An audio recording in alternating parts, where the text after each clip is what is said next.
దానం అంటే దందాల స్పెషలిస్ట్ అన్న పేరుంది. నిత్యం జనం విపరీతంగా ఉంటుంటారు.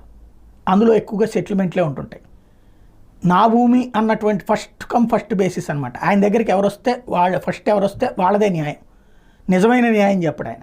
ఆయన దగ్గరకు వచ్చినోడిదే న్యాయం. ఈయనే కబ్జా చేసి వచ్చి అన్న వాళ్ళు గాలి చేయట్లేదు, ఇబ్బంది పెడుతున్నారు అంటే అవతలోళ్ళని పిలిచి వార్నింగ్లు ఇస్తుంటాడు. అదొక విచిత్రమైనటువంటి మనస్తత్వం. కాంగ్రెస్ పార్టీలో ఉండాలి ఆయనకి. కానీ కాంగ్రెస్ పార్టీలో గెలవదు అనుకున్నప్పుడు అలా బయటికి వెళ్తాడు. మళ్ళీ అక్కడ గెలిచాక మళ్ళీ కాంగ్రెస్ సీన్లోకి వస్తుందంటే మళ్ళీ వచ్చేసేస్తుంటాడు. అంతకుముందు రాజశేఖర రెడ్డి హయాంలో తెలుగుదేశం పార్టీకి వెళ్ళి, అంటే రాజశేఖర రెడ్డి గెలుస్తాడు అనుకోలేదు, అప్పుడు తెలుగుదేశానికి వెళ్ళాడు. ఈయనైతే గెలిచాడు తెలుగుదేశం తరఫున. కానీ ఆ సీటు ఆ తర్వాత వచ్చి వైఎస్ఆర్ ఉన్నటువంటి సందర్భంలో కాంగ్రెస్ పార్టీలోకి చేరతానన్నాడు. వైఎస్ రాజశేఖర రెడ్డి బాధ్యతాయుతమైన పాత్ర పోషించారు. నువ్వు రాజీనామా చేసి రా అన్న. రాజీనామా చేసి వస్తే ఓడిపోయాడు.